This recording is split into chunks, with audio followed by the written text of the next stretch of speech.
The strongest walls fall not by spells, but by a quiet breath beside you. A story of two souls trapped in a storm, learning to trust the darkness to finally find the light in each other. The wind off the Atlantic did not just blow, it scoured. It was a living, breathing malice that tore at the cliffs of Brittany, stripping the leaves from the stunted trees and rattling the lead-paned windows of the Auberge des Ombres. Hermione Granger stood in the center of the room, water dripping steadily from the hem of her travel cloak onto the worn Persian rug. The sound was rhythmically maddening. Drip, drip, drip. It marked the passing of seconds in a silence that felt heavier than the storm raging outside. She did not look at him. She looked at the bed. It was a magnificent, imposing thing, carved from dark, heavy walnut that seemed to swallow the candlelight. The velvet canopy was a deep, bruised purple, heavy with dust and age. It was a bed designed for a different century, wide enough for lovers, vast enough for secrets. But in the cramped architecture of this attic room, with its sloping ceilings that threatened to graze the top of her head, the bed was not furniture. It was a precipice. "Well," a voice said from the shadows near the door. It was a cool, liquid drawl, stripped of any warmth, yet betraying a tremor of pure exhaustion. It seems the French definition of luxury sweet is somewhat interpretative. Hermione finally turned. Draco Malfoy was leaning against the doorframe, his posture a study in practiced nonchalance that failed to hide the tension in his shoulders. He was soaked. His platinum hair, usually so severely ordered, was plastered to his forehead in dark, wet strands. The tailored black robes of the Department of Mysteries clung to him, emphasizing the sharp, jagged lines of a body that had grown too lean in the years since the war. He looked like a ghost that had been dragged out into the rain, grey-skinned, silver-eyed, and utterly, devastatingly tired. They said it was the last room, Hermione said, her voice sounding too loud in the small space. She hugged her arms around herself, shivering as the dampness seeped through her jumper. "The storm has grounded the portkeys. We can't go back to London tonight, and the delegation expects us at dawn." "A singular tragedy," Draco murmured. He pushed off the doorframe and moved further into the room, his dragon-hide boots making no sound on the rug.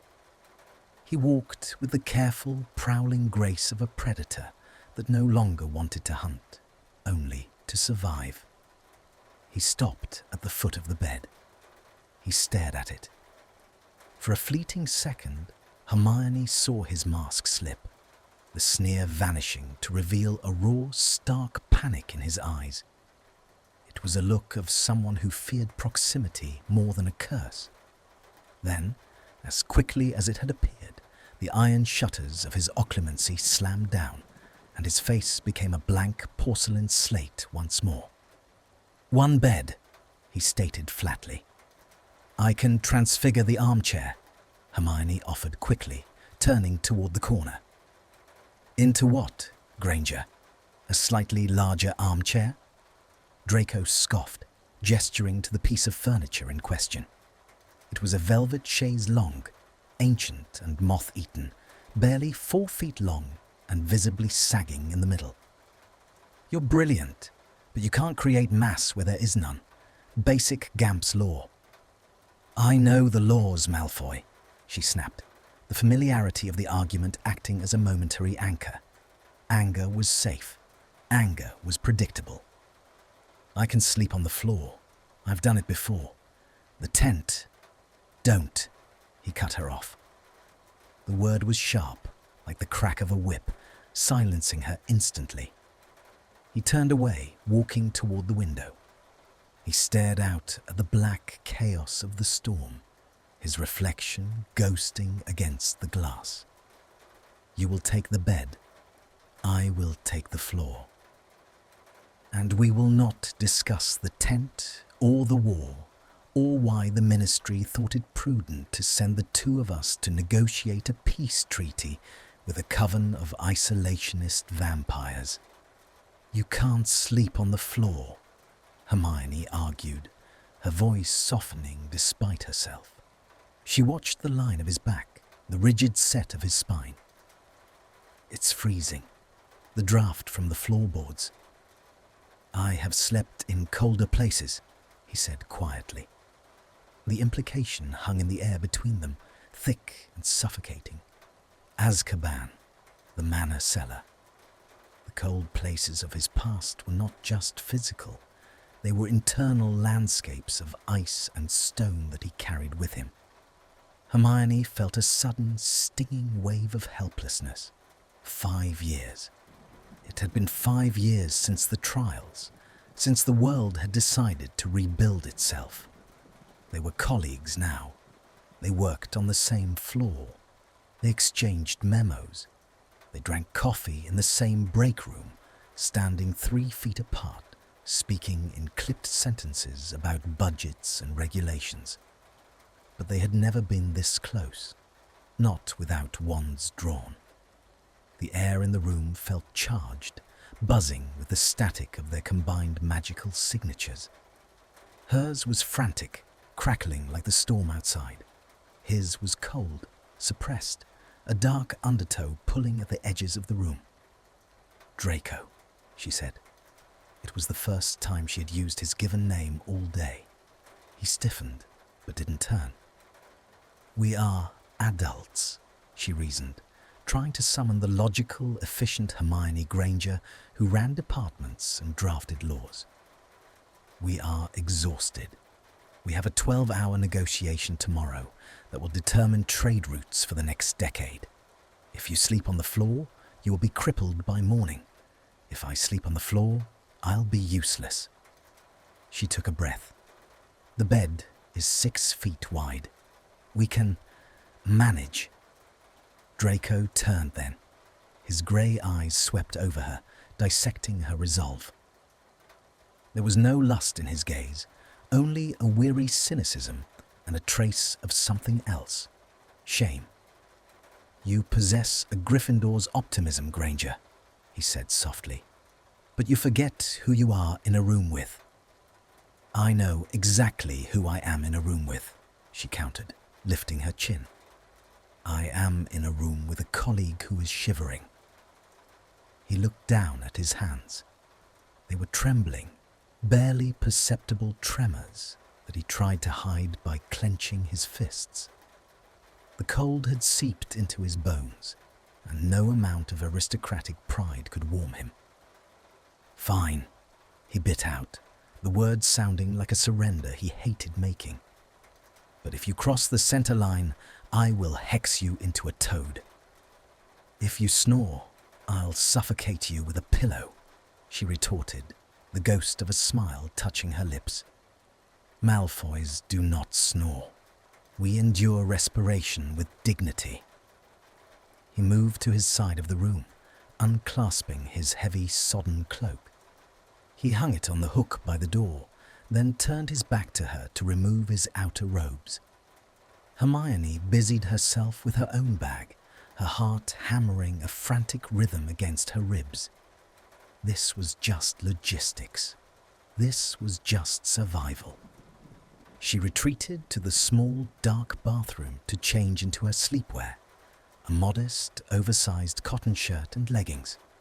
She brushed her teeth aggressively, staring at her own pale reflection in the cracked mirror. It's just sleep. It's just sleep. When she emerged, the room was darker. Draco had extinguished the wall sconces, leaving only the dying embers of the small fire in the hearth. He was already in bed, lying on the extreme edge of the mattress, his back to the center. He wore a simple white shirt, the top buttons undone, and loose trousers. He lay perfectly still, straight as a corpse. Hermione hesitated, then padded across the floor. The wooden boards groaned under her weight, a sound that seemed deafening in the quiet. She climbed into the other side of the bed. The mattress dipped. The sensation of his weight on the same surface was electric. It wasn't a touch, but it was a connection. She could feel the displacement of the springs, the heat radiating from him like a furnace, despite his earlier chill. The bed was wide, yes, but the air between them felt thin, compressed by the weight of their history. She pulled the heavy quilt up to her chin and turned on her side, facing away from him. Outside, the wind slammed against the roof tiles. Inside, the silence stretched, taut and vibrating. "Granger." His voice was a whisper, rough like gravel. "Yes?" "The wards," he said. "Did you check the perimeter wards?" "Twice," she whispered back, "and I added a silencing charm to the door." "Good." Silence again. Then the sound of him shifting, the rustle of linen. "Granger." "What, Malfoy?" "Your teeth are chattering." She clenched her jaw. She hadn't realized.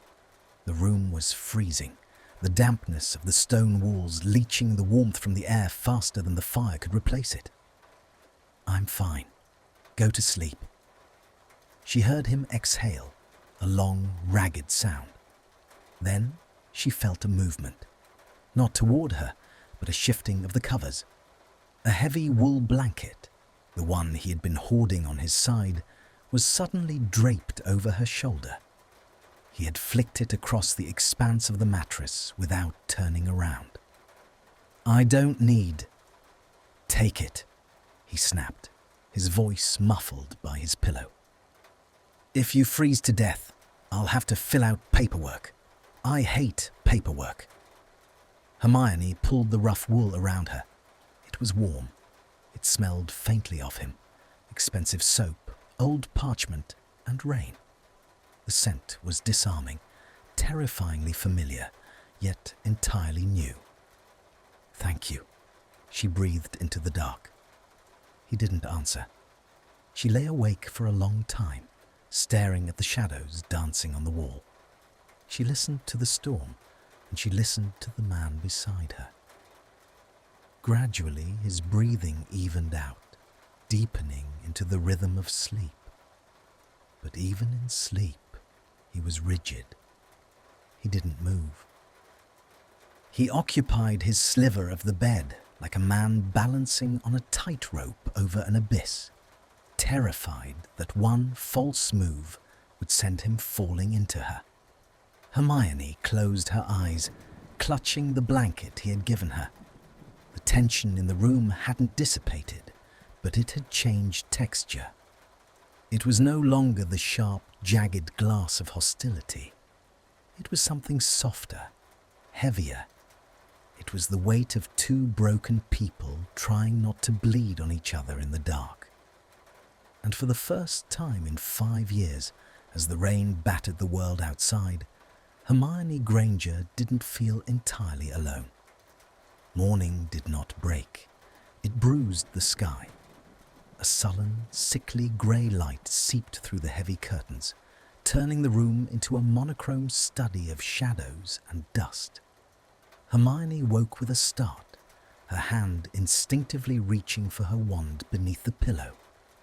Her heart hammered a frantic rhythm against her ribs, a remnant of a dream she couldn't quite catch, something involving fire and the sound of falling masonry. She lay still, blinking at the unfamiliar cracks in the ceiling plaster, until the reality of the previous night washed over her. The hotel, the storm, the bed. She turned her head slowly, afraid of what she might find on the other side of the mattress. It was empty. The linens on the left side were smoothed down with almost surgical precision, as if no one had slept there at all. The heavy wool blanket he had thrown over her in the dark was now folded neatly at the foot of the bed, For a moment, a wave of disorientation hit her. Had he left? Had he slept in the corridor? "The water pressure is non-existent," a voice drawled from the far side of the room. "And the towels have the exfoliating properties of sandpaper." Hermione sat up, clutching the quilt to her chest. Draco stood by the small warped vanity table, adjusting the cuffs of his shirt. He was fully dressed. The pristine, formidable Draco Malfoy had returned. His hair was dried and styled with severe perfection. His robes were immaculate, and his face was a mask of bored indifference. Only the dark violet bruises under his eyes betrayed the human beneath the veneer. He watched her in the mirror, his gaze clinical. "We leave in 20 minutes. The delegation does not appreciate tardiness, and I refuse to run." Hermione pushed her hair back from her face, feeling distinctly disadvantaged. She felt warm, rumpled, and soft with sleep, while he looked like he had been carved out of marble. "Did you sleep?" she asked, her voice raspy. "I rested," he corrected, turning to face her. "Sleep implies a vulnerability I couldn't afford with that draft." He gestured vaguely toward the window. "There is coffee on the table. It tastes like burnt acorns, but it contains caffeine." He turned back to his reflection, fastening a silver pin to his lapel. The serpent crest of the Malfoy family, now subtle, worn beneath the folds of his ministry robes. It was a defensive measure, she knew. Today, he wasn't just an unspeakable. He was a scion of the sacred 28, a badge he used like a shield when dealing with the old, prejudice-riddled magical communities of Europe. Hermione scrambled out of bed, the cold air biting at her bare ankles. She grabbed her clothes and retreated to the bathroom. He was right. The water was lukewarm at best, but she scrubbed her face until her skin tingled, trying to wash away the strange intimacy of the night. When she emerged, dressed in her charcoal grey ministry robes, hair wrestling into a severe bun, Draco was waiting by the door. He held it open for her. He didn't look at her, but as she passed, she felt the radiant heat of his body, a stark contrast to the chill of the hallway. "Ready, Granger?" "Ready." They walked in silence down the creaking staircase and out into the biting coastal wind. The storm had passed, leaving behind a world stripped raw. The sky was a vast, bruised expanse of slate, and the ocean churned violently against the jagged black rocks below the cliff path.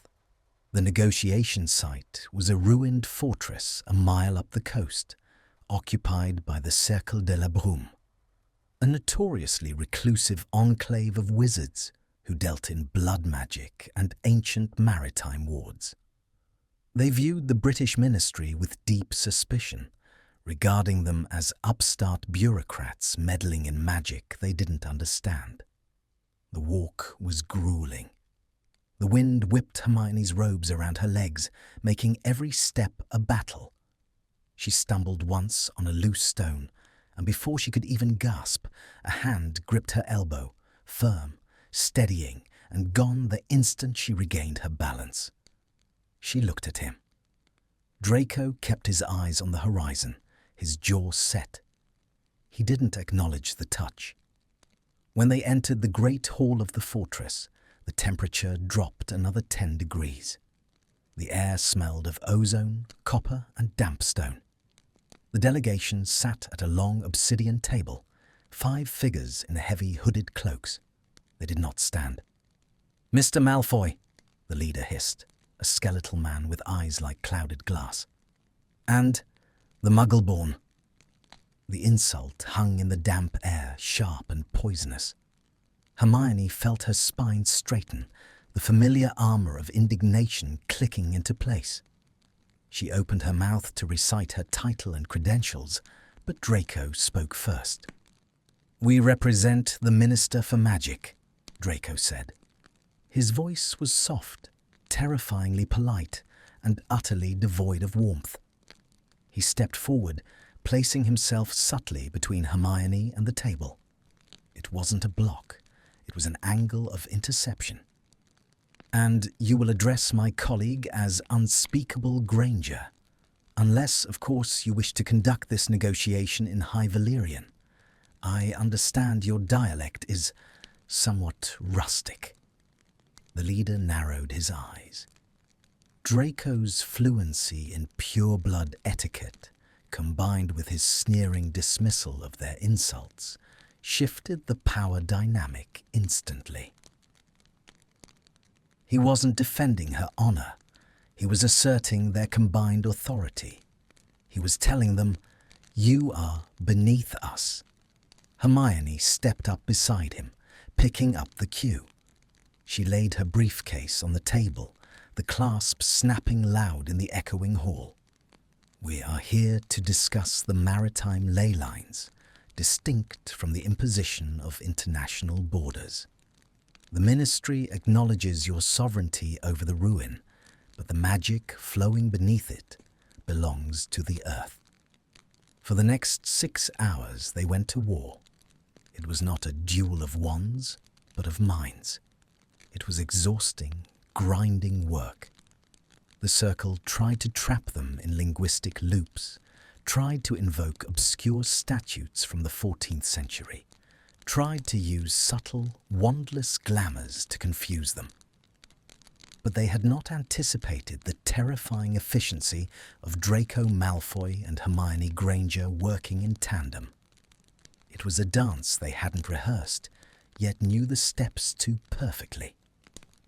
When Hermione laid out the complex arithmancy of the proposed treaty, dazzling them with logic and speed, Draco watched the room, intercepting the emotional currents, slicing through their objections with dry wit and aristocratic boredom before they could gain traction.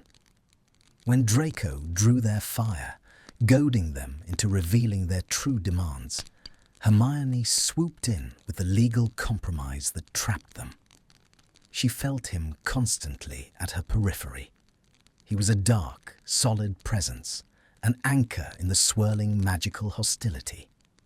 At one point, the candles flared ominously, an intimidation tactic by the youngest member of the Circle. Hermione didn't flinch because she felt Draco's magic flare in response. A cold, sharp spike of power that smothered the flames instantly. He poured her water when her voice grew hoarse. She slid a specific scroll to him before he even asked for it. They moved like two hands of the same clock. By the time the preliminary signatures were etched into the parchment, the sun had set, plunging the hall into shadows. "We adjourn," Draco announced, standing up. He looked pale, his skin almost translucent in the gloom, but his posture remained unyielding. "We will return tomorrow for the final binding." They walked out of the fortress without looking back. The adrenaline held them together until they were halfway down the cliff path. Then, as the fortress disappeared into the mist behind them, the strings snapped. Hermione let out a long, shuddering breath, her shoulders slumping. "Merlin," she whispered. "They were awful." "Parasites," Draco muttered, loosening his tie with a savage tug. "Dressed in theatrical rags. I've seen better wards on a public lavatory." Hermione let out a startled, breathless laugh. "You were effective, Malfoy. That comment about the High Valyrian syntax? You sounded exactly like your father." Draco stopped. The wind tore at his robes. He looked at her, and the reference to Lucius didn't bring the usual shadow to his eyes. Instead, there was a weary acceptance. Sometimes the only way to talk to a monster is to use its own language, Granger.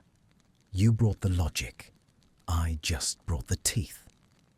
I could have handled the insult, she said quietly, the wind stealing the edges of her words. I know, he said. He looked at her, really looked at her, his grey eyes stripping away the layers of bureaucracy. But today, you didn't have to. The sentence hung between them, heavy and strange. You didn't have to. It was an offering, acknowledgement that she had spent her life fighting battles alone, and that today, for 6 hours, she hadn't been. They trudged the rest of the way to the Auberge des Ombres, in a companionable, exhausted silence. The hotel loomed out of the fog, its windows glowing with a yellow light that looked deceptively welcoming. When they reached the door to their room, the reality of the situation crashed back down on them. The negotiation was over. The adrenaline was gone. They were just a man and a woman, freezing cold, with one room and one bed. Draco unlocked the door with a tap of his wand. The room was exactly as they had left it. The maid hadn't come. The bed was still unmade on one side, the blanket folded on the other. The air was still damp. Hermione walked in and sank onto the edge of the bed, her legs suddenly feeling like lead. She watched Draco lock the door and cast the silencing charms again. His movements were slower now. The armor was coming off. He took off his outer robes and hung them up. He rolled his neck, wincing audibly. The floor. The damn floor had clearly wrecked him, no matter how much he denied it. Malfoy, she said. He turned, one hand still on his neck. I'm ordering food. I don't care if it's rat stew. I am not walking down to the village. Ordering food is fine, she said. She looked at the chaise longue in the corner. It looked even smaller and more pathetic than it had yesterday. Then she looked at the wide expanse of the mattress. The wariness returned to his eyes. He saw her looking. I'll take the floor again, Granger. Don't start. You were limping, she observed. On the cliff path. You hit it well, but you were favouring your left leg. Old Quidditch injury, he lied smoothly. Triggered by the damp. It's triggered by sleeping on hardwood floorboards with no cushioning, she countered. She stood up and began to unbutton her heavy travelling cloak, her fingers fumbling slightly with fatigue. We have another 12 hours of negotiation tomorrow. The binding ritual requires sustained magical output. If you are exhausted, you will slip up. If you slip up, the circle will notice. She hung her cloak next to his. They were close now, standing in the narrow entryway. I won't slip, he said, his voice dropping an octave. I know you won't, she said softly, because I'm not going to let you sleep on the floor. Draco stared at her. The air in the room seemed to thicken, charging with the same electricity they had wielded in the fortress, but different now, softer, more dangerous. Granger, he warned. It's a bed, not a peace treaty. Exactly, she said, turning to face him. She was tired of the walls. She was tired of the cold. It's just a piece of furniture, Malfoy. It's 6 feet wide. You stay on your side, I stay on mine. We are adults.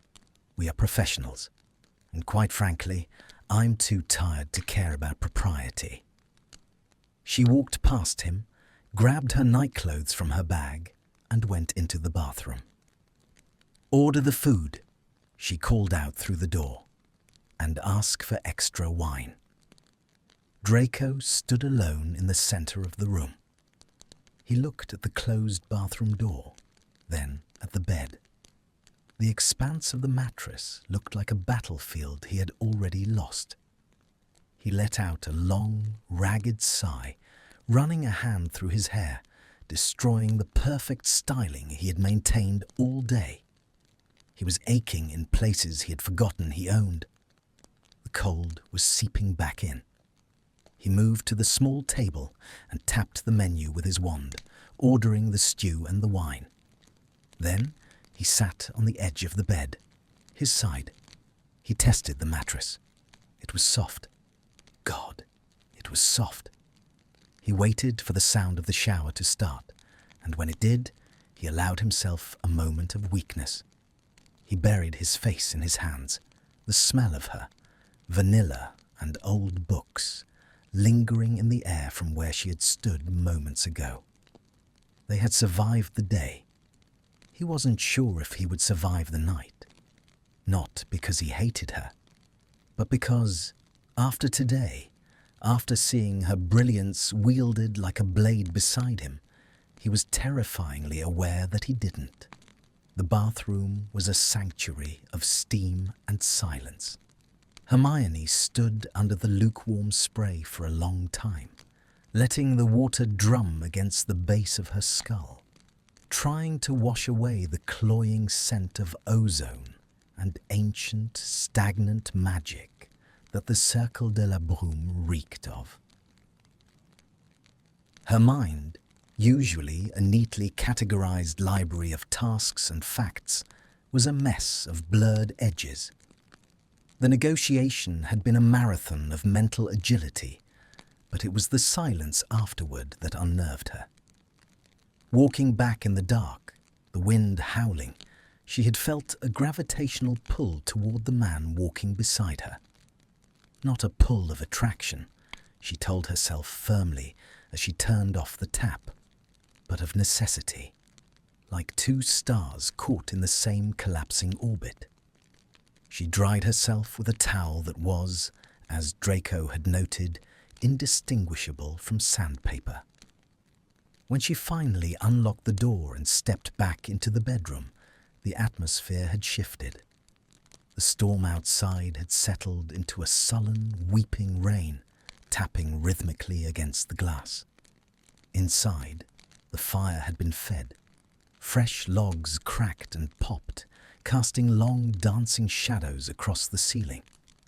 Draco had transformed the small, rickety table by the window. He had draped a spare white napkin over the scarred wood and set out the meal the house elves had delivered.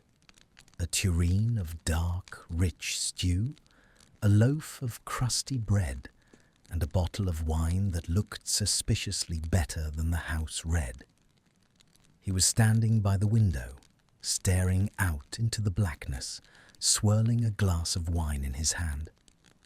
He had removed his tie, and the top two buttons of his shirt were undone, revealing the pale column of his throat.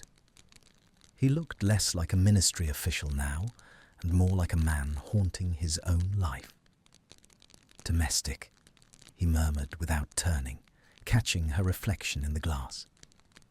"I believe the elves took pity on us. This is a vintage from the cellar, not the vinegar they serve in the tap room." Hermione moved to the table, the floorboards cold under her bare feet. She was wearing her oversized sleep shirt again, but this time the vulnerability felt different. It was less about exposure and more about the shedding of skin. "I'll take the pity," she said softly. "I'm too tired for pride." Draco turned. His eyes swept over her, not with the sneer of their school days, nor the guarded assessment of the office. It was a heavy, weary gaze that simply acknowledged her presence. He poured a second glass of wine and slid it across the table. "Sit," he commanded gently. They ate in a silence that should have been awkward, but wasn't. The only sounds were the crackle of the fire and the clink of silverware. The stew was hot and heavily spiced with rosemary and thyme, earthy flavors that grounded them. Hermione found herself watching his hands, They were elegant, long-fingered hands, accustomed to precise wand movements. Now they broke bread with a slow, deliberate grace. She noticed the tremor again. Just a slight shake as he lifted his glass. "Your left shoulder is stiff," she said. It wasn't a question. Draco paused, the glass halfway to his lips. He lowered it slowly. "You are analyzing me again, Granger. It's a bad habit." "It's not analysis, it's observation. You're holding your arm close to your body. You didn't reach for the salt. You asked me to pass it." She took a sip of wine. It was rich, velvety, and warmed her chest instantly. The flaw was a mistake. The flaw was a necessity, he countered, though the bite was gone from his tone. "I wasn't going to share a bed with you on the first night. We would have both spent the night clutching our wands." "And tonight?" she asked, the question hanging in the air between them like smoke. Draco looked at her over the rim of his glass. The firelight caught the silver in his eyes, turning them into pools of mercury. "Tonight, I am too exhausted to care if you hex me, and frankly, my back feels like it's been worked over by a mountain troll." He set the glass down and rolled his shoulder, a grimace of genuine pain flickering across his face. The mask was slipping. The haughty Draco Malfoy, who never showed weakness, was dissolving into the tired man across the table. Hermione set her spoon down. She debated the wisdom of what she was about to do. Logic said, "Keep your distance." Instinct said, "Help him." "I have some dittany balm in my bag," she said, "and a muscle-relaxing salve I brewed myself. It's better than the standard issue." Draco gave a short, dry laugh. "Of course you do. You probably have a tent, a library, and a 3-course meal in that beaded bag of yours. Do you want it or not?" He looked at her, searching for the trap. Finding none, he sighed, a sound of surrender. "I can't reach the spot. It's right under the shoulder blade." Hermione stood up. "Finish your wine. I'll get the jar." She rummaged through her bag, her heart beating a little faster. This was crossing a line. Sharing a room was logistics. Sharing a meal was civility. Touching was something else. But watching him wince had triggered a deep, innate need in her to fix things. She was Hermione Granger. She fixed broken laws, broken stairs, and apparently broken Death Eaters. She returned with a small glass jar of pale green ointment. Draco had turned his chair slightly away from the table. He hesitated, then unbuttoned his shirt further, sliding it off his left shoulder. The skin was pale, smooth, and drawn tight over lean muscle. But there, just beneath the shoulder blade, the muscle was knotted and angry. And lower, fading but visible, were the faint, silvery lines of old scars, remnants of Sectum Sempra. Hermione froze for a second. Seeing the scars was like seeing a ghost. They were the history they didn't talk about written on his skin. "Don't stare, Granger," he murmured, his voice tight. "Just apply the damn paste." "I'm not staring," she lied softly. She scooped a small amount of the cool balm onto her fingers. "This will sting for a second, then heat up." She laid her hand on his skin.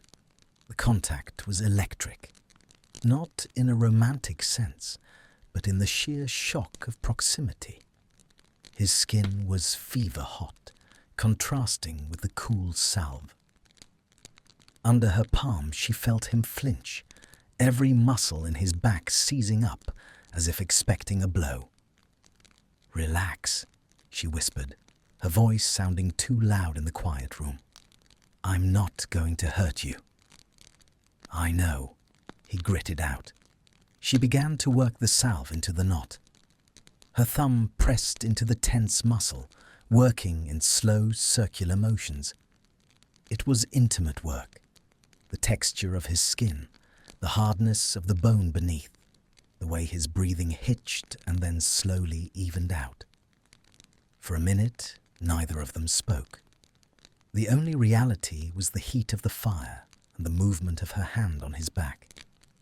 The tension in the room, usually a wall between them, began to dissolve into something fluid. "You were good today," she said quietly, her eyes focused on her work. With a circle, "I didn't expect you to know the dialect." Draco let out a long breath, his head dropping forward slightly as the muscle finally began to release. "My father insisted I learn it. He wanted me to be able to converse with the darker corners of Europe. He thought it was power." He paused. "I never thought I'd use it to negotiate a trade treaty for the ministry." "You used it to protect the negotiation," she corrected. "And me." He didn't answer immediately. Hermione felt the knot under her thumb yield. She slid her hand up to the base of his neck, her touch becoming lighter, more soothing than clinical. She realized with a jolt that she wasn't just applying medicine anymore. She was touching him, and he was letting her. "You're tolerable to work with, Granger," he mumbled, his voice drowsy with the relief of the pain fading. "When you're not quoting Hogwarts, a history." "And you're tolerable," she replied, pulling her hand away slowly. "When you're not acting like you own the planet." The loss of contact was sudden and cold. Draco shivered, then pulled his shirt back up, buttoning it with fumbling fingers. He turned to look at her. His eyes were dark, blown wide, his expression unguarded. There was a confusion there, a question he didn't know how to ask. "Thank you," he said. It was stiff, formal, but genuine. "You're welcome." She recapped the jar, her own fingers trembling slightly. She felt flushed, her skin tingling where she had touched him. She busied herself clearing the table, needing to move, needing to look anywhere but at him. "We should sleep. The binding ceremony is at dawn." "Right." They moved around the room in a choreographed dance of avoidance. Teeth were brushed. The fire was banked. The lights were extinguished, leaving only the dull glow of the embers. Then there was only the bed. It looked vast in the darkness. Hermione climbed in first, sticking rigidly to her side, pulling the duvet up to her chin. She lay on her back, staring at the ceiling, listening. She heard the rustle of fabric, the creak of the floorboards, and then the mattress dipped. Draco settled into the space beside her. He was close, closer than she had expected. The bed was large, but they both seemed to be gravitating toward the center, drawn by the subconscious need for warmth in the drafty room. He lay on his back as well. She could hear his breathing, slow, steady, rhythmic. She could smell the scent of the salve, eucalyptus and peppermint, mixed with his own scent. "Granger." His voice came from the dark, a velvet whisper. "Yes?" "If you steal the covers, the truce is off." A small smile touched her lips in the darkness. "Go to sleep, Malfoy." "Good night, Granger." She closed her eyes. The space between them was perhaps 6 inches. It was a no-man's land of checkered quilts and unspoken history. But as sleep began to pull at her, the fear she had expected didn't come. The anger didn't come. Instead, she felt a strange, settling calm. The man beside her was not the boy who had tormented her. He was the man who had stood between her and the darkness today. He was the man who had let her heal him. She turned her head slightly into the pillow, facing him. In the gloom, she could just make out the profile of his face.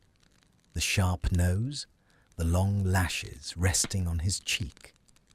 He looked younger when he slept, less broken.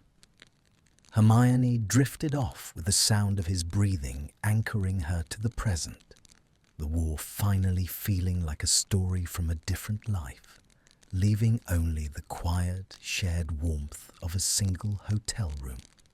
The morning light was a liar. It promised a clarity that neither of them felt. Hermione woke not to the sound of an alarm, but to the sensation of absence.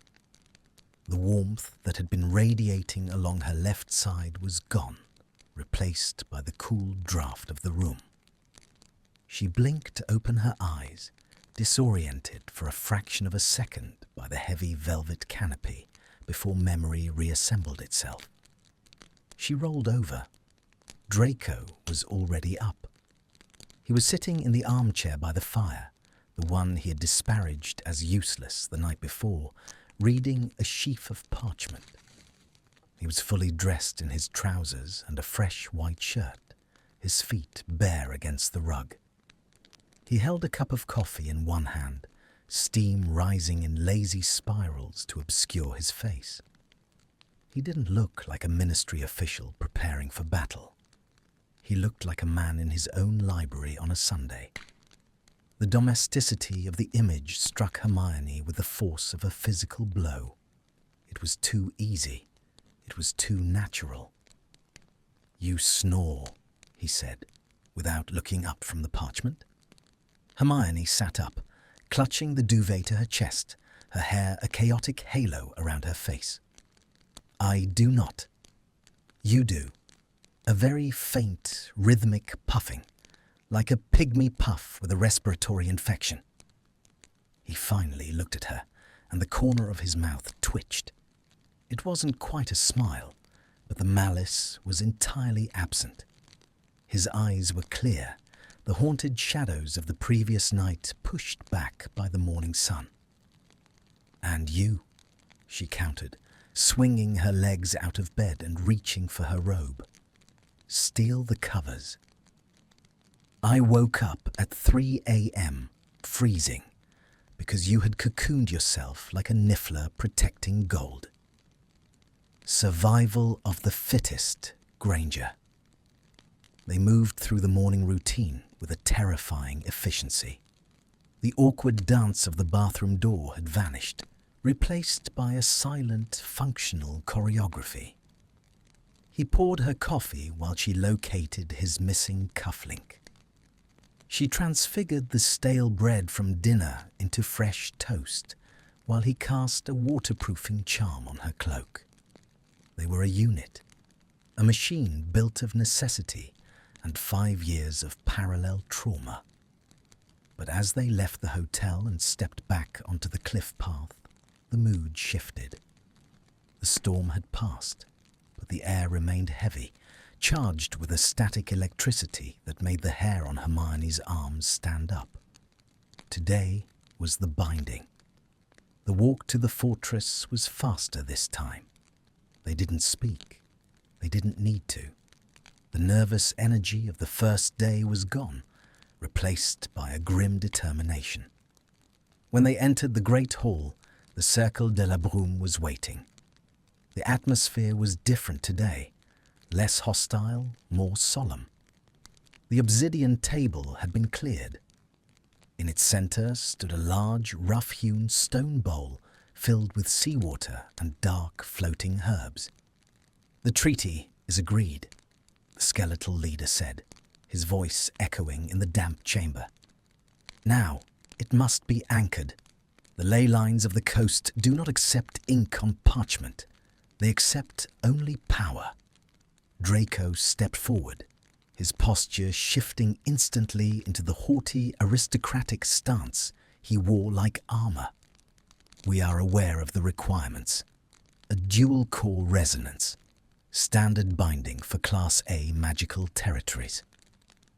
"Not standard," the wizard corrected, a cruel smile touching his thin lips.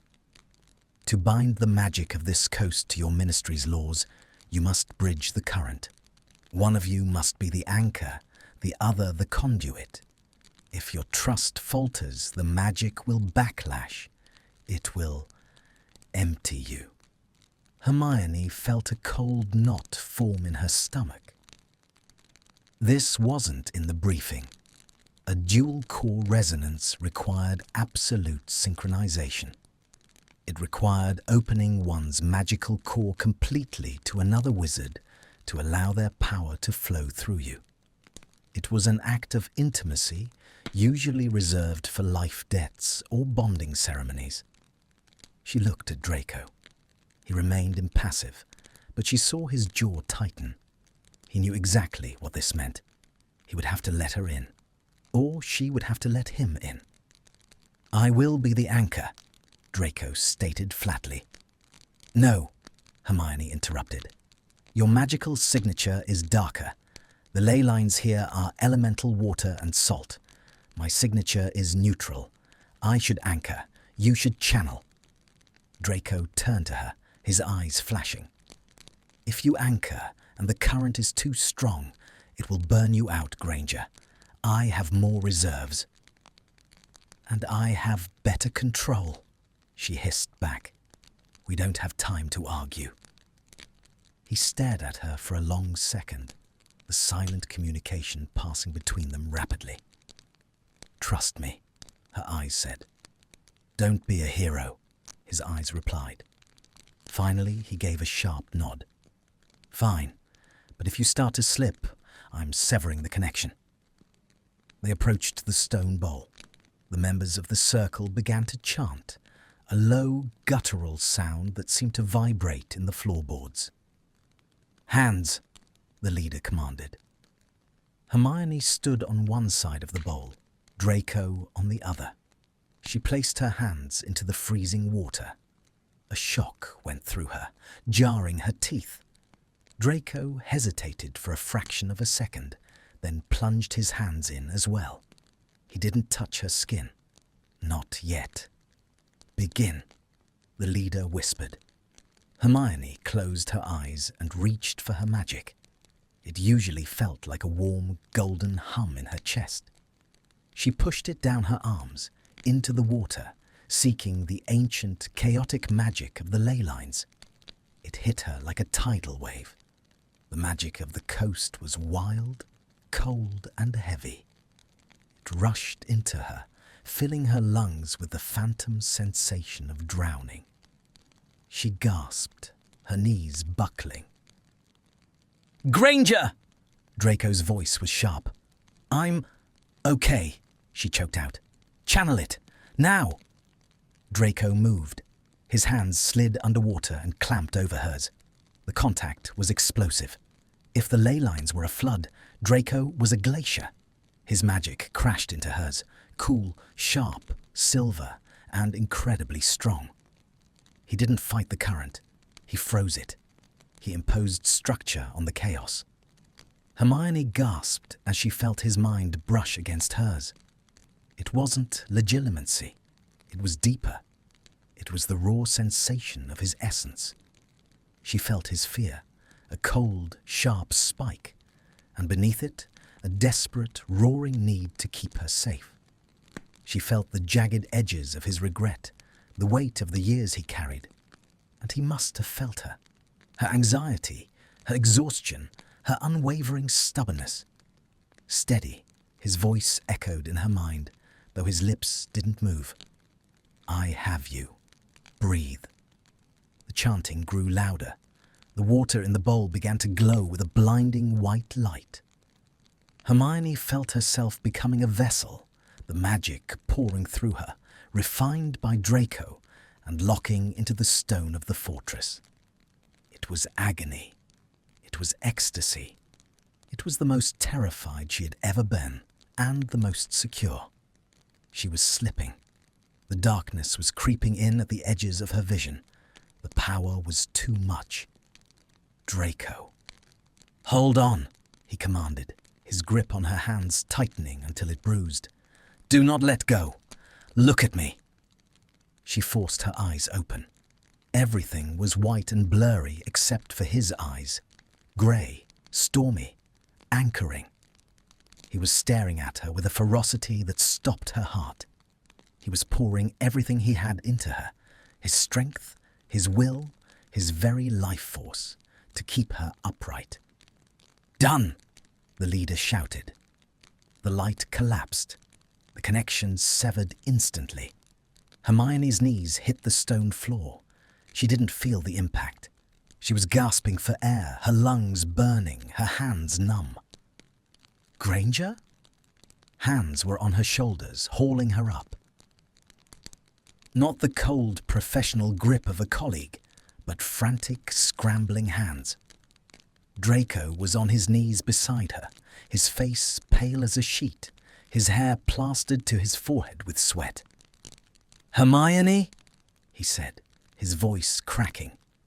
She looked at him, blinking away the spots in her vision. He had called her Hermione. I'm fine," she whispered, though she couldn't feel her fingers. "Did it work?" "Yes," he breathed, his thumbs rubbing circles into her shoulders, grounding her. "You are an idiot, a brilliant, suicidal idiot. You nearly let the current stop your heart." "I had a good conduit," she managed a weak smile. Draco let out a shaky laugh that sounded more like a sob. He slumped back against the stone bowl, wiping a trembling hand across his face. "Never again. Next time, we send Potter. He enjoys almost dying." They sat there on the cold floor of the fortress for a long time, ignoring the circle members who were inspecting the glowing runes in the water. They were an island of exhaustion. Hermione leaned her head back against the stone, and she felt Draco shift closer until their shoulders were pressing together. He didn't pull away. The walk back to the hotel was a blur. They were both suffering from magical exhaustion, a condition that felt like the worst flu combined with a hangover. Their limbs were heavy, their heads pounded, and the cold wind felt like knives against their skin. Draco kept a hand on the small of her back the entire way. It wasn't possessive. It was a constant check. "Are you still there? Are you still walking?" When they reached the room, they didn't speak. They didn't turn on the lights. The fire had burned down to embers, leaving the room in a soft, warm twilight. Hermione dropped her cloak on the floor. She didn't have the energy to hang it up. She sat on the edge of the bed and struggled with her boots. Her fingers were clumsy, still numb from the ritual. Draco knelt before her. He didn't say a word. He batted her hands away gently and unlaced her boots, sliding them off one by one. His movements were slow, heavy with his own fatigue, but infinitely careful. He rubbed her cold feet for a brief second, a touch that was purely medicinal, yet burned through her socks, before standing up and swaying slightly. "Get in," he murmured. Hermione crawled under the covers, still in her clothes. She couldn't manage buttons. "You too," she whispered. Draco stripped off his outer robes and collapsed onto the bed beside her. He didn't stay on the edge this time. He couldn't. The cold was radiating from both of them, a result of the magical drain. They gravitated toward the center. It wasn't a decision. It was physics. Hermione turned on her side, curling into a ball to preserve heat. She felt Draco mirror her, his back to hers. But then he shifted. He rolled over. "You're shivering," he whispered. "So are you. Come here." It was a command, but it was soft. He reached out and pulled her backward until her back was pressed against his chest. He wrapped an arm around her waist, pulling her tight against him. Hermione stiffened for a heartbeat, her mind screaming that this was Draco Malfoy, that this was wrong, that this was dangerous. But then her body overruled her mind. He was warm. He was solid. And after the chaos of the ritual, after feeling his soul brush against hers, the physical barrier seemed irrelevant. She let out a long breath and melted into him. Draco buried his face in her hair. She felt his breath against her neck, slow and warm. His hand on her waist was heavy, his thumb resting just above her hip bone. "Just for warmth," he mumbled into her hair, his voice thick with sleep. "Just for warmth," she agreed, her eyes closing. But as the darkness took them, Hermione knew it was a lie. It wasn't just for warmth. It was because, for the first time in her life, she had let someone else carry the weight of her magic, and he hadn't crumbled. He had held her.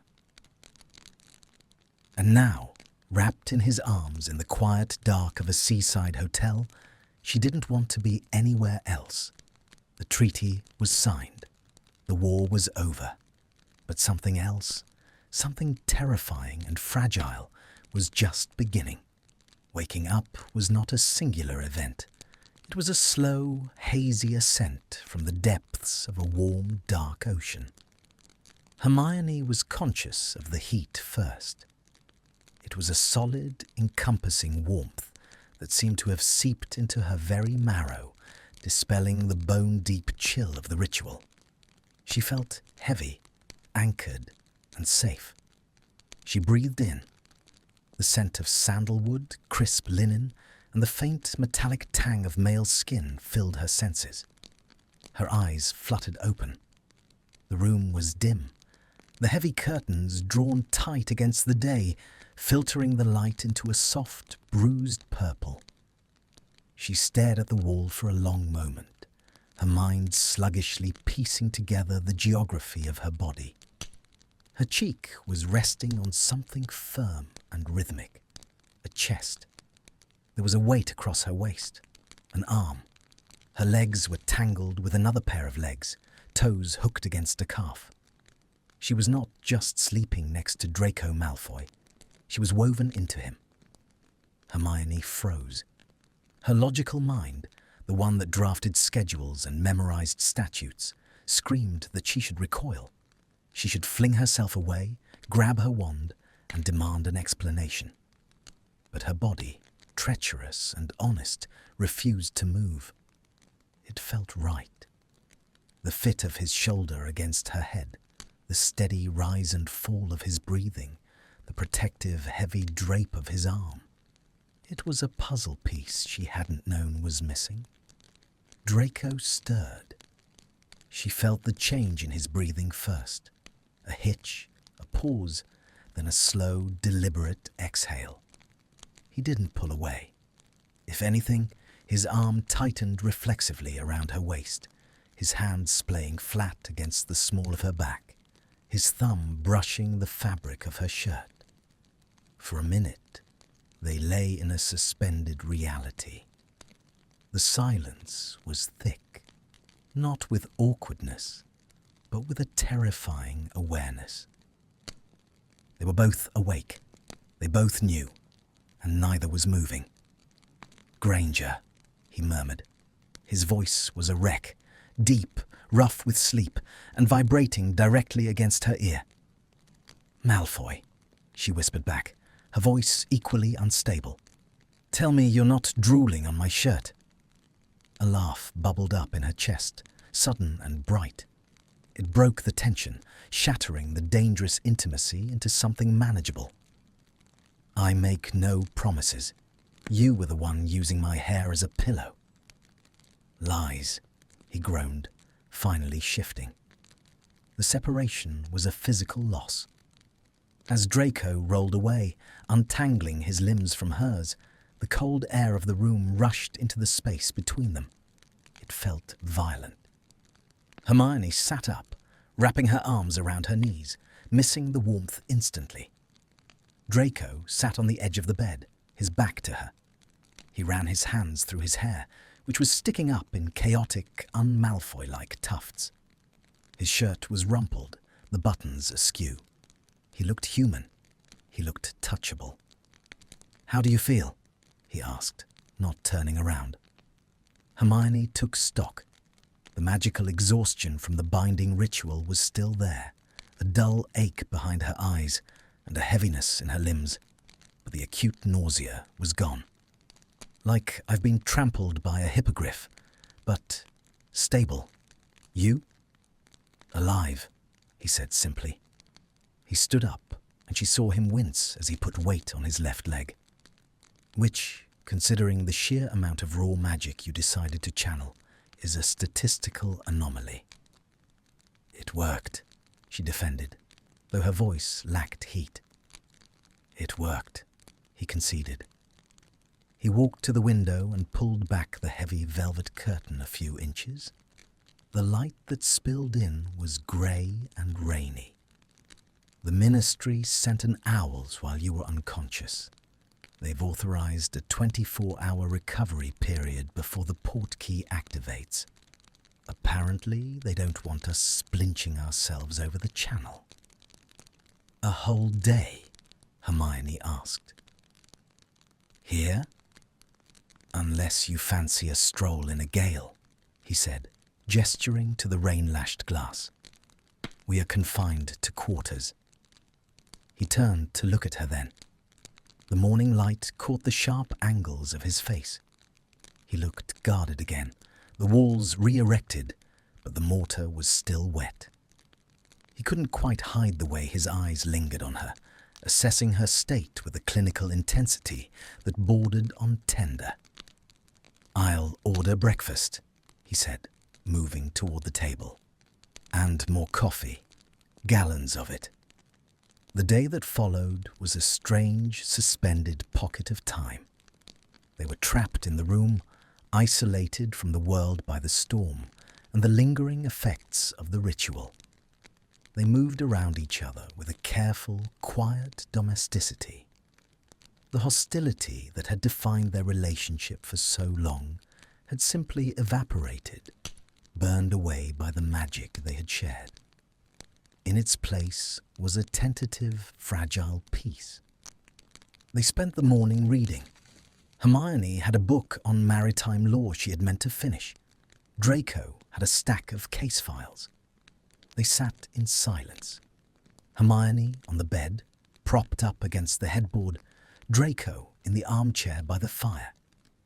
But the silence wasn't empty. It was companionable. Every turning page, every sip of tea, every shift in position was a shared note in a quiet melody. Around noon, Hermione lowered her book. She had been reading the same paragraph for 20 minutes, her mind drifting back to the sensation of the ritual, to the feeling of his mind touching hers. I felt it, she said softly. Draco didn't look up from his file, but his hand stilled on the parchment. Felt what? Your magic, she said. In the circle, when you anchored me. He slowly lowered the papers. His expression was carefully blank. It's a dual-core resonance, Granger. Psychic bleed-over is a side effect. It wasn't just bleed-over, she pressed, her heart beating faster. I felt everything. The cold, the control, but I also felt the fear. Draco's jaw tightened. He looked away, staring into the fire. Fear is a rational response to drowning in ley magic. Not fear of the magic, she corrected gently. Fear for me. The room went very quiet. The rain tapped insistently against the window. Draco didn't speak for a long time. When he finally turned to her, his mask was gone. His eyes were open wounds, grey and stark. You have a habit of dying, Hermione, he said. The use of her first name hit her like a physical blow. Or almost dying. In the Department of Mysteries, in the manor, in the battle, I have watched you bleed on more floors than I care to count. He stood up abruptly, as if the chair could no longer contain his agitation. He began to pace the small strip of rug between the bed and the fire. Yesterday, continued, his voice low and tight. When the light hit your eyes and you started to go under, it wasn't the past, it was now. And I realized that if you burned out, if you let that magic stop your heart, I would be the one holding you. He stopped pacing and looked at her, his hands clenched at his sides. I am tired of ghosts, Granger. I didn't want another one. Hermione looked at him, really looked at him.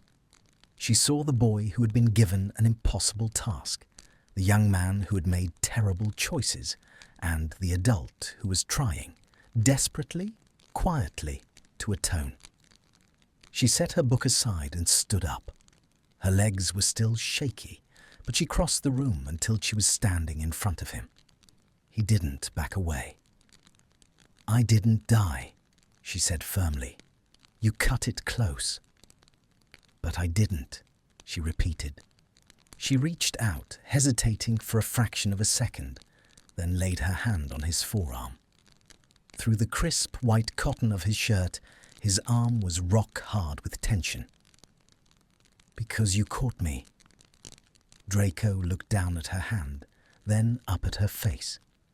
The air between them crackled, not with magic this time, but with something far more volatile. I will always catch you, he whispered. The admission seemed to tear itself out of him, unwanted but undeniable. That is the problem. Hermione's breath hitched. The words hung in the air, a confession that changed the fundamental laws of their universe. I will always catch you. She stepped closer. The distance between them evaporated. She could see the flecks of silver in his irises, the faint scar on his upper lip. Why is that a problem? Because, he breathed, leaning in slightly, drawn by a gravity he couldn't fight. I am not the hero of this story, Granger. I am the cautionary tale. You don't get caught by the villain and live happily ever after. You are not a villain, she said, fierce and low. You are just a man. A difficult, arrogant, brilliant man who saved my life. Again.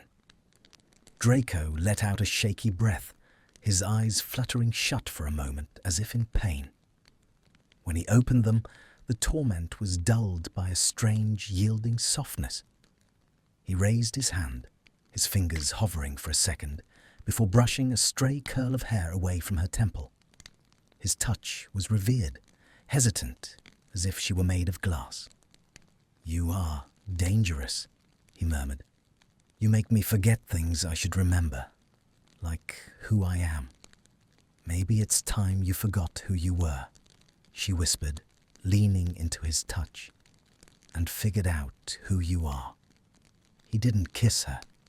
The moment was ripe for it, the air trembling with the possibility, but he didn't cross that final line. Instead, he let his hand drop to her shoulder, giving it a squeeze that was both grounding and a goodbye to the moment. You should rest, he said, his voice rough.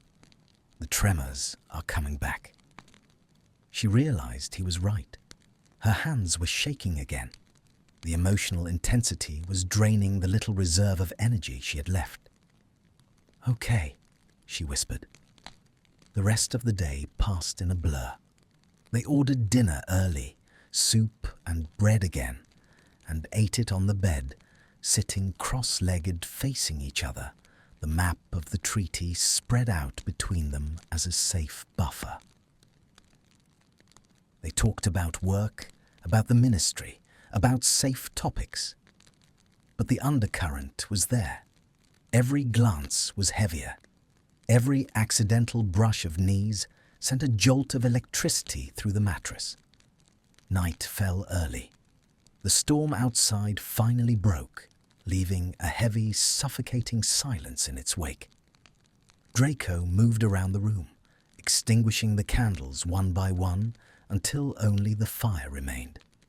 The shadows stretched long and dancing across the walls. Hermione was already in bed, lying on her back, staring at the canopy. The question of the sleeping arrangement hung over the room like a guillotine blade. Last night, they had crashed into sleep out of necessity. Tonight was a choice. She heard him moving toward the bed. She heard him pause. "Do you want me to take the chair?" he asked. His voice was devoid of sarcasm. It was a genuine offer, a way out. Hermione turned her head. He was standing by the bedpost, looking at her. He looked lonely.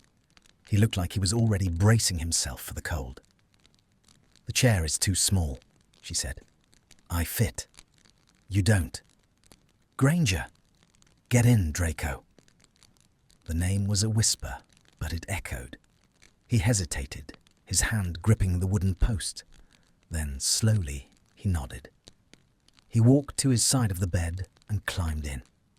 He lay on his back, stiffly at first, keeping to his designated territory. Hermione lay on hers.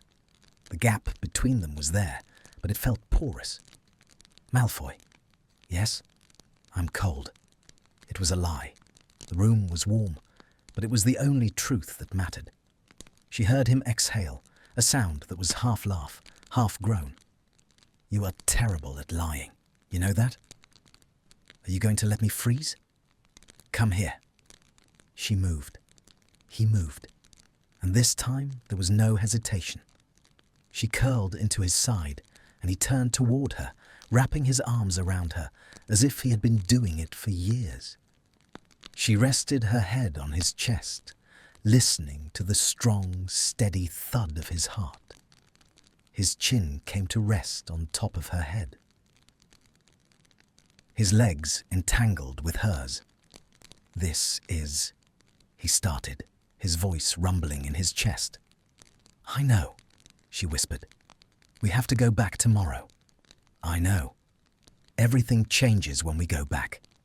Hermione tightened her arm around his waist, holding on. "Then let's not go back yet. Let's just have tonight." Draco's hand moved up her back, his fingers tangling in her hair, pulling her slightly closer. "Tonight," he agreed. And as they drifted off to sleep, Hermione realized that the hotel room, with its peeling wallpaper and drafty floorboards, had become the only place in the world that made sense. It was a pocket universe where they weren't the war hero and the Death Eater. They were just two people, tired and broken, who fit together perfectly in the dark. The dawn didn't break. It bled into the room. A pale, milky light filtered through the gap in the curtains, painting stripes of grey across the crumpled landscape of the bed. Hermione lay awake, watching the dust motes dance in the shaft of light. She hadn't moved for an hour. Her body was heavy, not with exhaustion this time, but with the specific anchoring gravity of the man sleeping beside her. Draco was deeply asleep, his face turned toward her, his breathing slow and shallow. In the defenselessness of sleep, the sharp, aristocratic lines of his face were softened. The sneer that usually guarded his mouth was gone, replaced by a relaxed parting of his lips. His arm was still draped over her waist, a possessive weight that hadn't shifted all night. For the last 2 days, this room had been a sanctuary. It was a pocket dimension where the laws of the wizarding world didn't apply. Here, there were no blood statuses, no trial records, no whispers in the ministry lift. There was just the fire, the rain, and the terrified, tender discovery of each other. But today was Tuesday. The recovery period was over. The port key, a rusted iron key sitting innocuously on the mantelpiece, was scheduled to activate at 6 p.m. The thought sat in Hermione's chest like a stone. Draco shifted, his brow furrowed slightly, a flicker of a dream disturbing his peace, before his eyes opened. There was no disorientation this morning. He didn't flinch. He didn't pull away. He simply blinked, his grey eyes focusing on her face with a terrifying clarity. He looked at her as if he were memorizing her, tracing the line of her jaw, the curve of her nose, the unruly tangle of her hair on the pillow. "Tuesday," he rasped, his voice rough with sleep. "Tuesday," she confirmed, the word tasting like ash. He closed his eyes for a moment, letting out a long, ragged exhale through his nose. He didn't move his arm. "I detest Tuesdays. Nothing good ever happens on a Tuesday." "We have to pack," she whispered. "I know." "The ministry will be expecting a report by tomorrow morning." "I know." Draco. He opened his eyes again, and the raw vulnerability in them stopped her breath. "Give me an hour," he said quietly.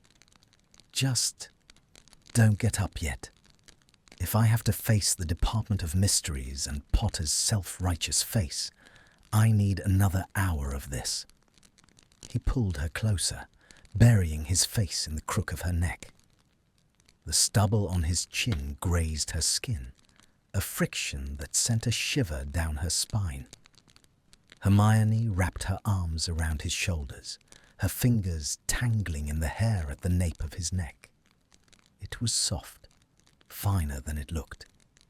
They lay there in silence, hoarding the minutes like gold. It wasn't sexual. It was desperate. It was the cling of two castaways who see the rescue ship on the horizon and realize they prefer the island. Eventually, the sun grew too bright to ignore. The world outside began to wake up. The sound of a cart rattling down the cobblestone road below, the distant shout of a fisherman.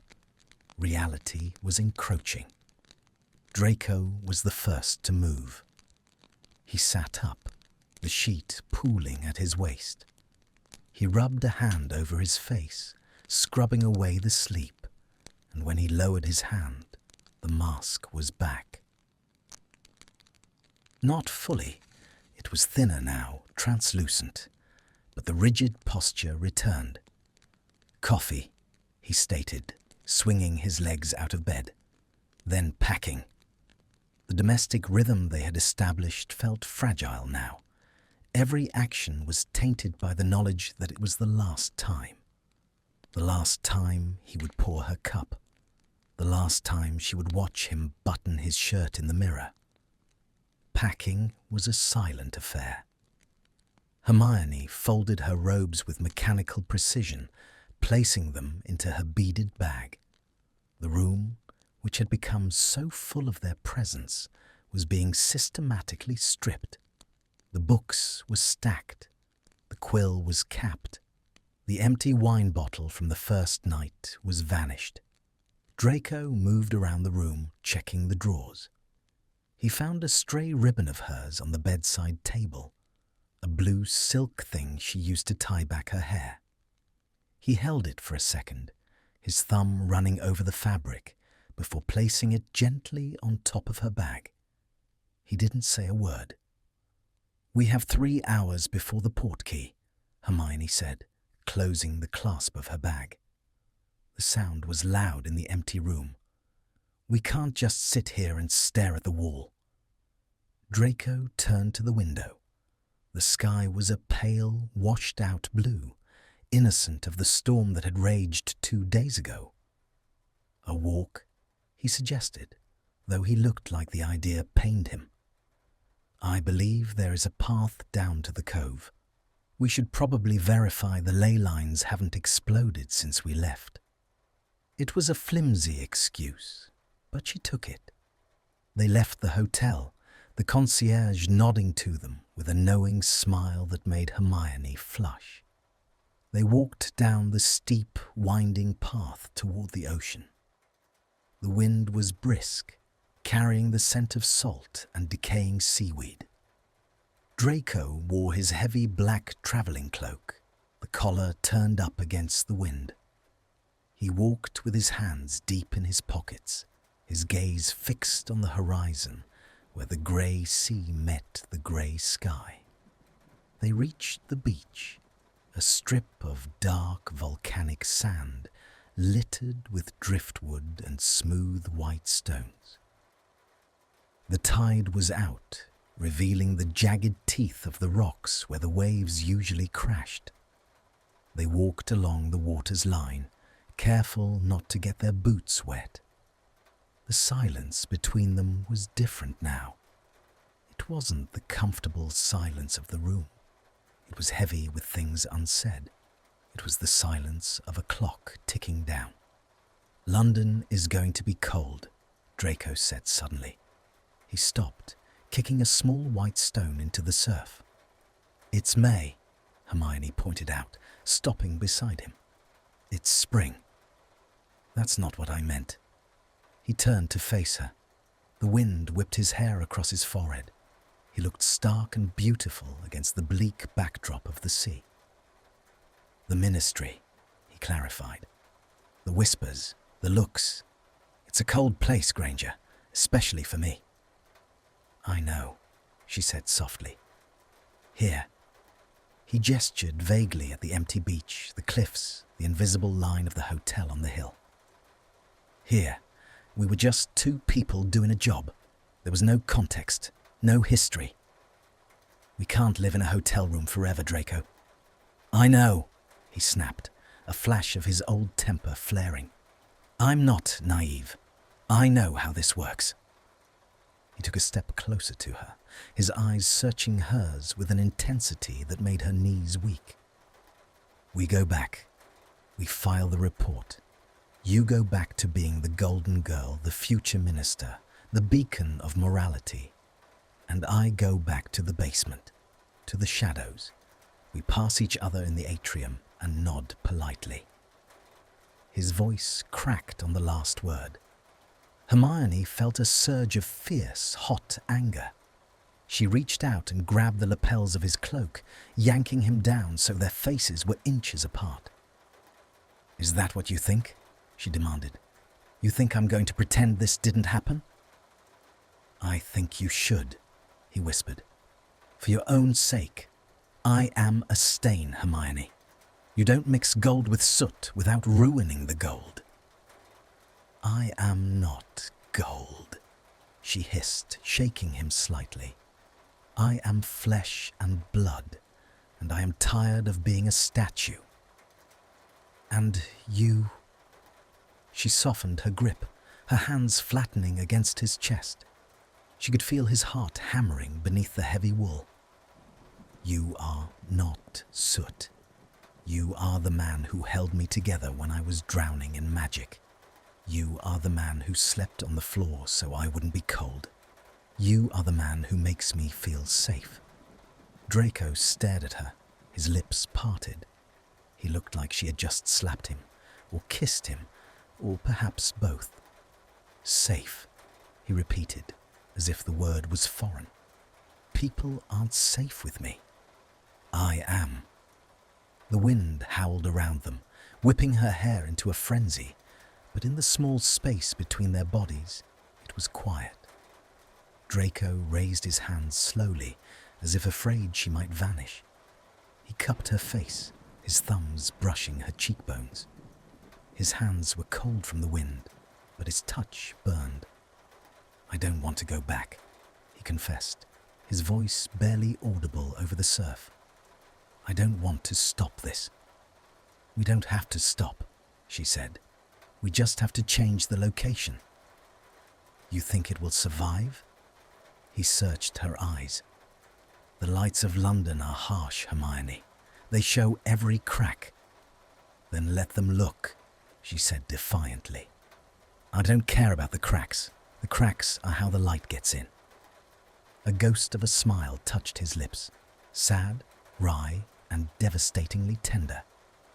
Leonard Cohen, really, Granger, quoting Muggle poetry on a French beach? It seemed appropriate. He looked at her for a long moment, the grey of his eyes darkening.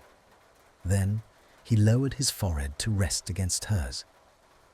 "I am terrified," he breathed. "I have faced Dark Lords and dragons, and I have never been as terrified as I am right now. Why? Because, he whispered, I think I could get used to being happy, and that is a dangerous thing for a Malfoy. Hermione closed her eyes, breathing in the scent of him, salt, wind, and that underlying note of cedar that was just Draco. She wrapped her hands around his wrists, holding him there. We'll take it one day at a time, she promised. One coffee at a time, one lunch break at a time. One hotel room at a time, if necessary. He pulled back slightly, just enough to look at her mouth. The tension that had been simmering for 3 days, through the arguments, the sleeping, the ritual, finally boiled over. He kissed her. It wasn't a tentative, testing kiss. It was desperate. It was the taste of the storm and the sea. His mouth was cold, but his tongue was hot. One hand tangled in her hair, tilting her head back, while the other arm wrapped around her waist, crushing her against him. Hermione gasped, opening to him, melting into the hardness of his body. It was a kiss of reclamation. He was claiming her, and he was letting her claim him. It was messy and unpolished and absolutely perfect. When they finally broke apart, breathless and flushed, the world was spinning. The grey skies seemed brighter.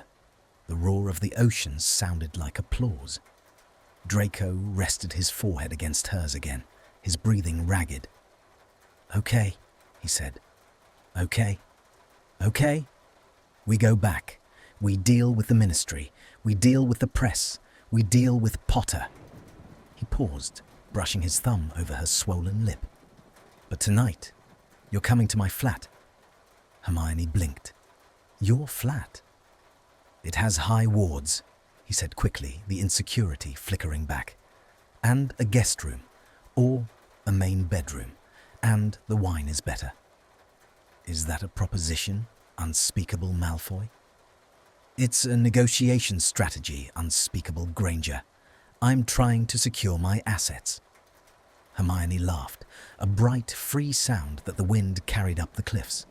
She took his hand, lacing her fingers through his. Offer accepted. They stood there for a moment longer, looking out at the vast, indifferent ocean, holding hands.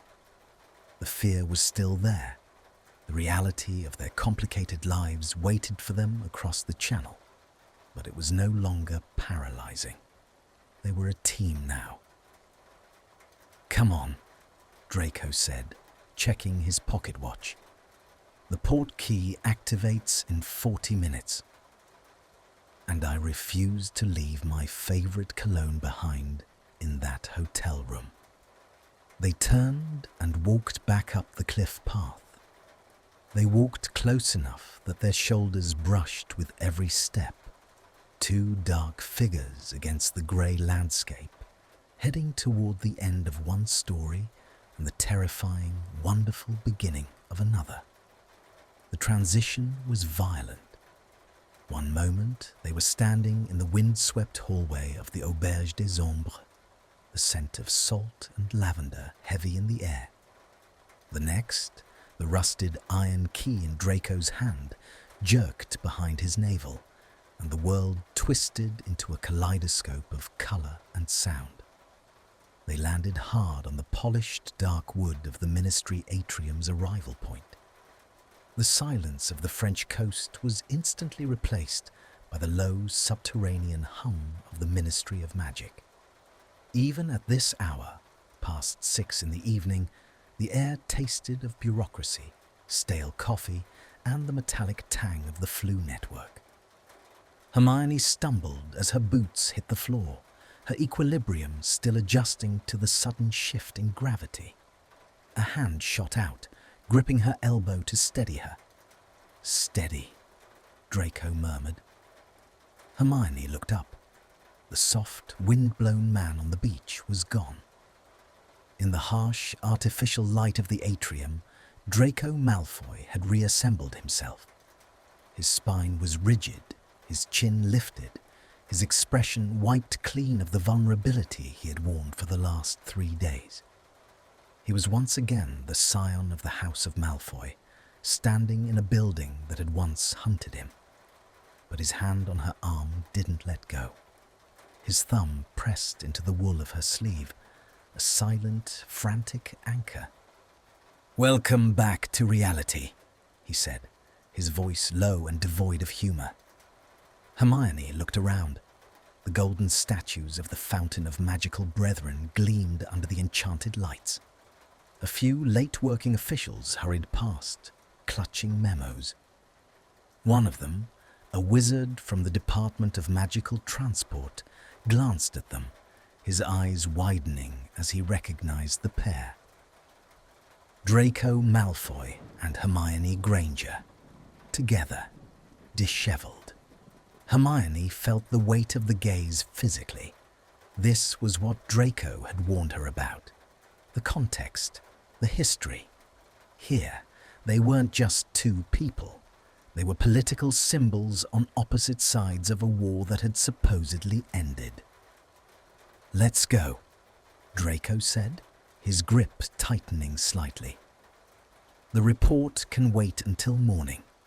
I am not debriefing with Shacklebolt looking like I've been dragged through a hedgerow." He steered her toward the apparition point, moving with a sharp defensive speed. He placed his body between her and the wandering eyes of the atrium, a shield made of black wool and pure-blood arrogance. "My flat," he reminded her as they reached the designated zone. "Unless you want to back out, I won't hold it against you. The Granger logic usually kicks in right about now." Hermione looked at him.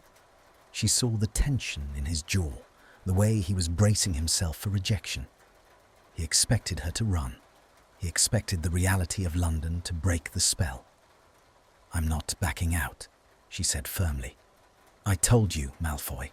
Offer accepted." He exhaled, a sharp sound of relief. "Side along. The wards are keyed to my signature." He held out his arm. She took it, and for the second time in minutes, the world twisted. They arrived in a wash of silence. Draco's flat was in Kensington, high up in a building that catered to wizards who preferred privacy over community. They landed in the foyer. It was cool, dark, and smelled of cedarwood, expensive polish, and nothing else. No food cooking, no flowers, no life. Just a pristine, terrifying silence. Draco stepped away from her, moving to a side table to drop his keys. The sound echoed. "It's quiet," Hermione said, her voice sounding too loud. "It's soundproofed," Draco replied, not looking at her. He was removing his cloak with jerky, uneven movements. "And I don't have guests. Ever." He flicked his wand, and the wall sconces flared to life. The light revealed a space that was undeniably beautiful, but achingly cold. The floors were dark herringbone parquet. The walls were painted in deep, stormy greens and greys. The furniture was sleek, mid-century modern mixed with antique wizarding pieces, all sharp angles and velvet. It was a showroom, not a home. It was a fortress. Hermione stood in the center of the room, clutching her beaded bag. In the hotel, they had been equals in a neutral space. Here, she was an invader. She was Hermione Granger standing in the heart of Draco Malfoy's solitude. Draco hung his cloak and turned to face her. He looked out of place in his own home, too restless, too alive for this static room. He ran a hand through his hair, destroying the sleek style he had maintained for the ministry arrival. "I should warn you," he said, walking over to a drinks cabinet that looked like it cost more than her parents' car. "There is no food. I eat out, or the elves at the manor send things, which I usually ignore." "I'm not hungry," she said. "And it's cold," he added. pouring amber liquid into 2 crystal tumblers. The heating charm is a temperamental. I have a wand, Draco. And, he continued, turning to her with a glass in each hand, his eyes wide and vulnerable, I am terrified that you are going to look around this place and realize that I am exactly the lonely, pathetic aristocrat everyone thinks I am. Hermione's heart clenched. She dropped her bag on the pristine floor, a deliberate act of disorder, and stepped toward him. "Give me the drink," she said softly. He handed her the glass. Their fingers brushed. The spark was still there, familiar and grounding. "Your flat is beautiful," she said, taking a sip. It was fire whiskey, old and smooth. It burned pleasantly on the way down. "But it needs something." "A demolition crew." "Books," she corrected. "It needs books. You have shelves, but they're decorative." "Who organizes books by color, Malfoy? It's barbaric." Draco let out a startled laugh, the tension in his shoulders dropping an inch. "My interior designer insisted. She said it was aesthetic. She should be in Azkaban." Hermione walked over to the large velvet sofa, dark emerald green, and sat down. She didn't perch on the edge. She sank into it, kicking off her boots. She tucked her legs under her, claiming the space. "Are you going to stand there hovering?" she asked, looking up at him. "Or are you going to sit down? You look like you're waiting for an inspection." Draco stared at her. She was wearing muggle jeans and a grey jumper, her hair wild from the coastal wind, holding a glass of his best whiskey, sitting on his sofa like she had done it 1,000 times. The contrast was jarring. She was a splash of chaotic, vibrant colour in his monochrome world. He walked over and sat down. Not on the armchair opposite her, but on the sofa, leaving a respectful distance between them. "I've never had anyone here," he admitted quietly, staring into his glass. "Since the war, I keep my life compartmentalized. Work, manor, here. You are the first person to cross the threshold who isn't delivering furniture." "Why?" "Because it's safer," he said. He looked at the room, at the shadows in the corners. "If I don't let anyone in, they can't see that I don't know how to be normal, that I spend my nights reading case files because I can't sleep, that I still wake up reaching for a wand." "Draco," she said. He turned to her. "I still check the wards 3 times before I sleep," she confessed. "I have a panic attack if I see green light. I can't eat roast beef because it reminds me of the meals in the Great Hall before everything happened." She reached out and placed her hand on his knee. "We are all broken," she whispered. "That doesn't mean we have to be empty." Draco looked down at her hand. His expression crumbled. The mask he had worn in the ministry, the cool detachment of the flat, it all fell away. He set his glass down on the coffee table with a sharp clink and turned his body toward her. "I don't know how to do this," he said, his voice rough. "In the hotel, it was easy. It was just us. But here, in London, I don't know how to be the man you need me to be." "I don't need you to be a man," she said. "I just need you to be Draco." "Draco is a mess. So is Hermione." He searched her face, looking for doubt, looking for the moment she would realize her mistake. When he found only patience, he let out a long, shuddering breath. "Come here," he said. He didn't wait for her to move. He reached out and pulled her across the cushions until she was pressed against him. It wasn't the desperate, clinging hold of the beach. It was a seeking of comfort. He wrapped his arms around her, burying his face in her neck, inhaling deeply, "You smell like the sea," he mumbled. "And vanilla. God, I missed this smell. It's been 40 minutes, and I missed it."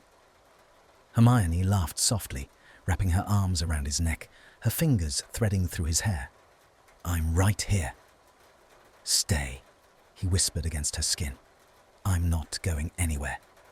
"No, I mean..." He pulled back slightly to look at her. "Stay. Tonight, tomorrow, I don't care. Just don't leave me in this quiet." The vulnerability of the request stole the air from her lungs. This was Draco Malfoy, who had everything money could buy, begging her not to leave him alone with his silence. "I'll stay," she promised, "but we are going to have to do something about the book situation."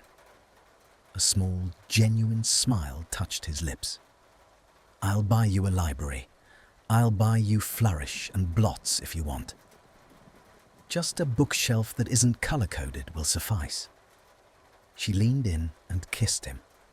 It was a soft kiss, tasting of whiskey and relief. It was a kiss that tasted like coming home. When they broke apart, the atmosphere in the room had changed. The coldness was gone. The shadows seemed less oppressive, pushed back by the simple fact of their shared presence. "Hungry?" he asked, brushing his thumb over her cheek. "I thought you said there was no food." "There's a Muggle takeaway place down the street. Italian. I suspect you'd approve." Hermione raised an eyebrow. Draco Malfoy eating takeaway pizza. "I have developed certain coping mechanisms," he said with a shrug, though his ears turned pink. "And the arancini are acceptable." "Italian it is." They didn't move immediately. They stayed on the sofa, tangled together, watching the fire, which Draco had finally lit with a flick of his wrist, crackle in the grate. Hermione looked around the room again. It was still stark. It was still a fortress. But with the fire lit and her bag on the floor and Draco's arm around her, it felt different. It felt like a blank canvas. "What are you thinking?" he asked, sensing her shift in mood. "I'm thinking," she said, resting her head on his shoulder, "that we have a lot of work to do." "On the treaty?"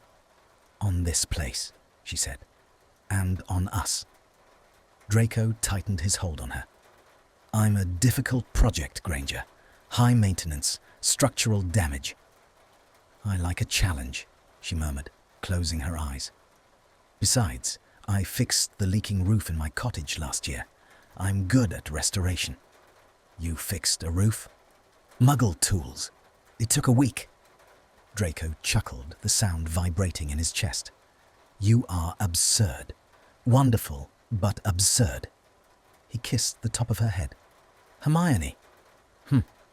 Thank you." "For what?" "For not running when you saw the real world." Hermione opened her eyes and looked at the fire. The hotel wasn't the fantasy, Draco. That was the reality. This... She gestured to the room, to the window looking out over the dark London skyline. "This is just the noise. We just have to learn how to tune it out." Draco didn't answer with words. He simply took her hand, interlacing their fingers, and held on tight.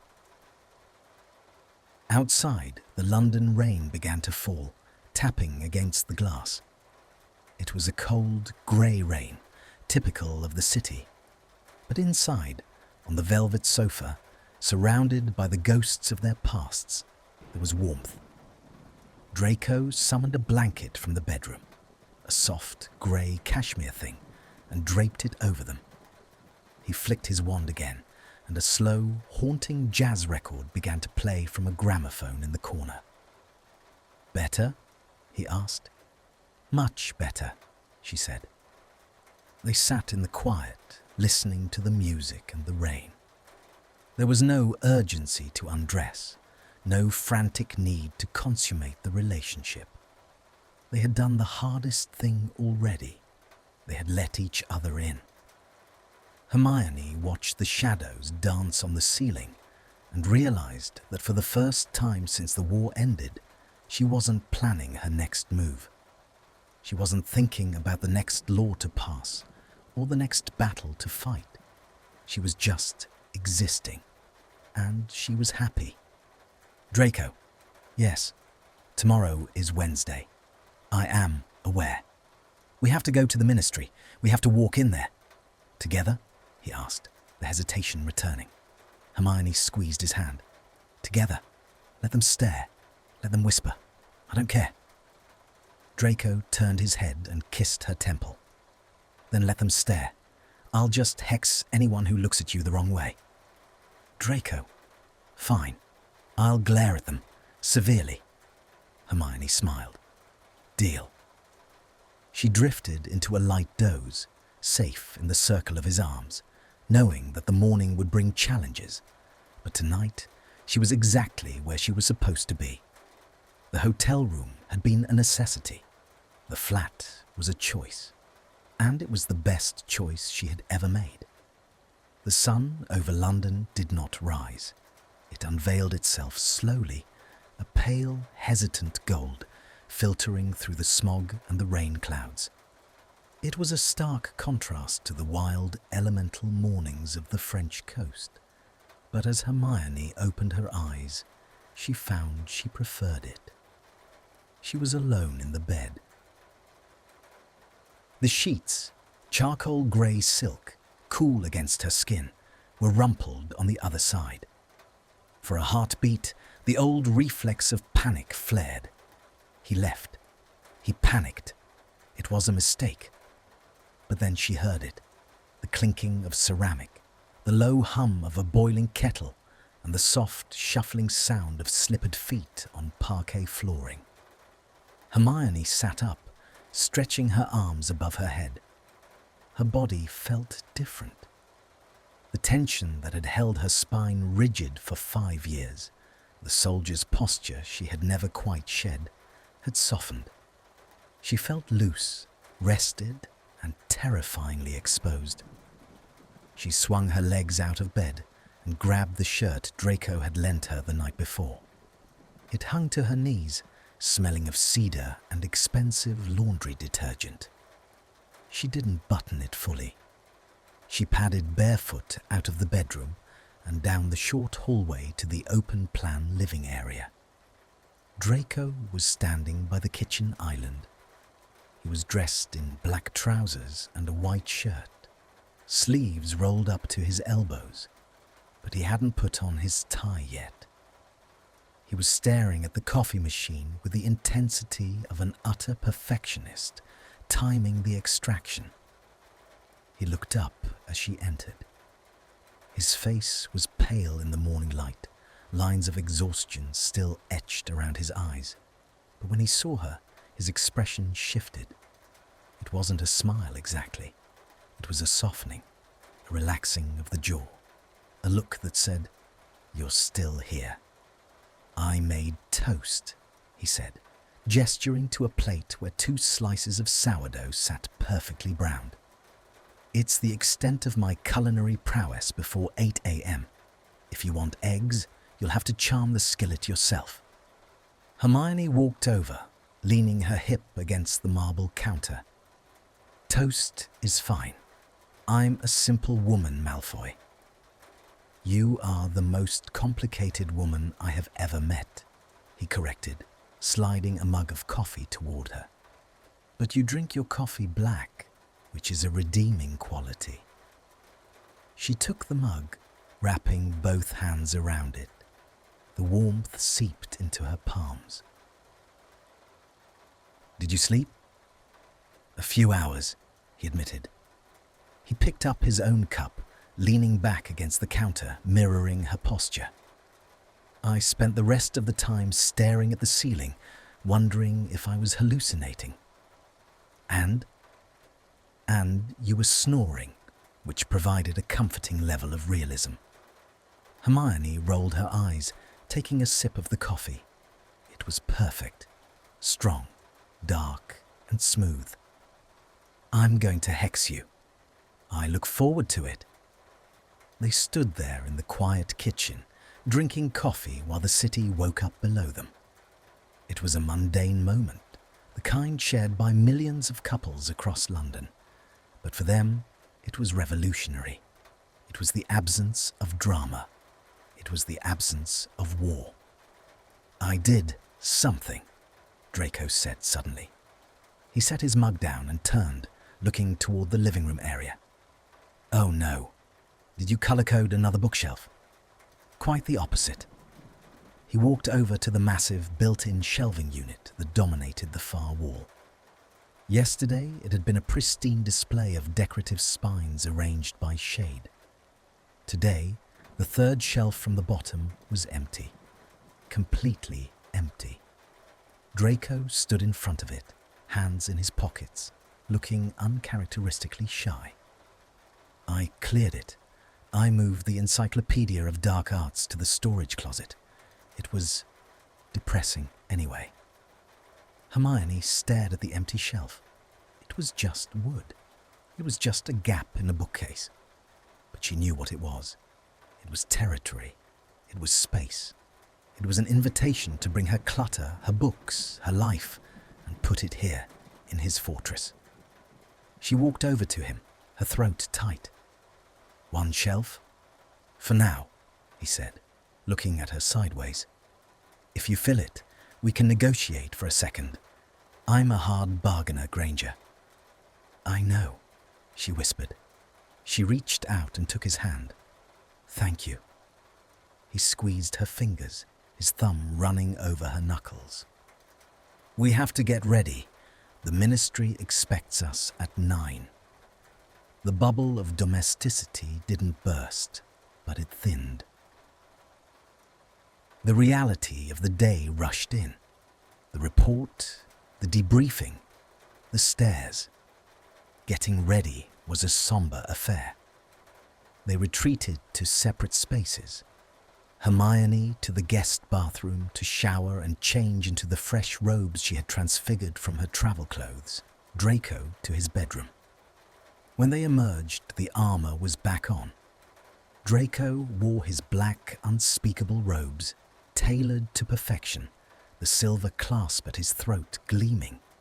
His hair was styled, his face shaved, his occlumency walls erected. He looked like the Draco Malfoy the world knew, cold, efficient, untouchable.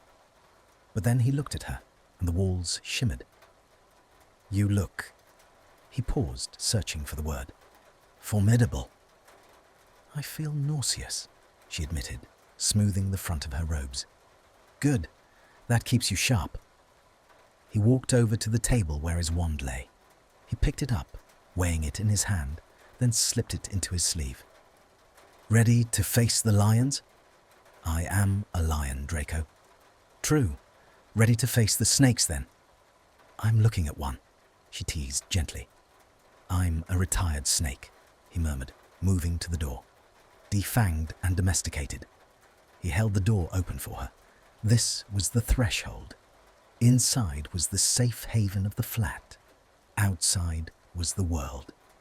Hermione stepped through. They didn't apparate to the ministry. They took the flue from his fireplace, arriving in the atrium in a burst of green flames. It was rush hour. The atrium was a sea of witches and wizards hurrying toward the lifts. Paper airplanes darted overhead like flocks of confused birds. The noise was a dull roar of voices, footsteps, and the chiming of the magical maintenance elevators. As Draco and Hermione stepped out of the fireplace, the noise didn't stop, but the area immediately around them seemed to undergo a pressure drop. Heads turned, eyes widened. Whispers started behind hands. Is that Malfoy? With Granger? I thought they were in France. Look at them. They stood side by side, brushing the soot from their robes. They weren't touching, but they were standing close, within each other's personal space. It was a subtle claim, visible only to those looking for it. Draco's posture was rigid, his chin high, his gaze boring a hole through the crowd. He was waiting for the insult, the hex, the sneer. Hermione felt the familiar surge of adrenaline, the same fire that had carried her through battles and exams. She looked at the crowd, then she looked at Draco. He was tense. His hand, hanging by his side, was clenched into a fist. She didn't think. She acted. She reached out and brushed her fingers against the back of his hand. It was a fleeting touch, barely a second, but it was enough. "I'm here." Draco's fist unclenched. He glanced down at her, and for a brief moment the corner of his mouth ticked up. "Shall we?" he said, his voice cool and carrying over the murmurs. "Lead the way, unspeakable Malfoy." They walked through the atrium. They didn't hurry. They didn't look down. They cut a path through the crowd like an icebreaker ship. Draco moved with his languid, aristocratic stride. Hermione matched him with her brisk, purposeful walk. They were a study in contrasts. Darkness and light, ice and fire, history and future. They reached the golden lifts. The grills rattled open. "Level 9, Draco stated to the attendant as they stepped inside. The lift was crowded. People pressed into the corners to give them space. The air was thick with curiosity and judgment. Hermione stared straight ahead at the golden grill, her chin lifted. Draco shifted. He moved slightly in front of her, blocking the view of a wizard from the Department of Games and Sports, who was staring a little too intently. It was a protective instinct, ancient and automatic. The lift jerked upward.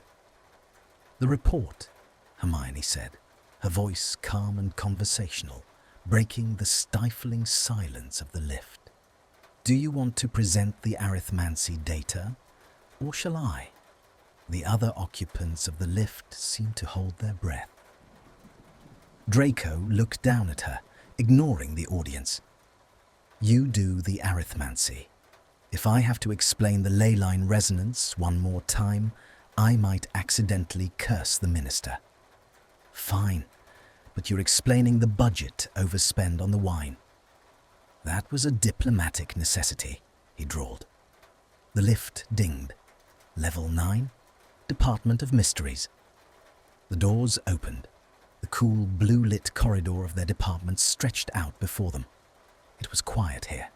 No staring crowds, just the work. They stepped out. The grills closed behind them, shutting out the noise of the world. They walked in silence down the corridor until they reached the heavy oak door of the debriefing room. Draco stopped, his hand on the brass handle. He didn't open it immediately. He turned to her. "Well," he said, letting out a breath he seemed to have been holding since they left the flat. "We survived the gauntlet." "It wasn't that bad," Hermione lied. "It was awful," he countered. "Potter is going to be insufferable. Weasley is going to turn purple." "And we will handle it," she said. Draco looked at the door, then back at her. The uncertainty flickered in his eyes one last time. "And after, when the meeting is over, do we go our separate ways?" Hermione stepped closer, invading his space, ignoring the fact that they were standing in the hallway of the most secretive department in the government. "After the meeting," she said firmly, "I am coming back to your office. You are going to buy me lunch, and then we are going to discuss what books I'm putting on that shelf."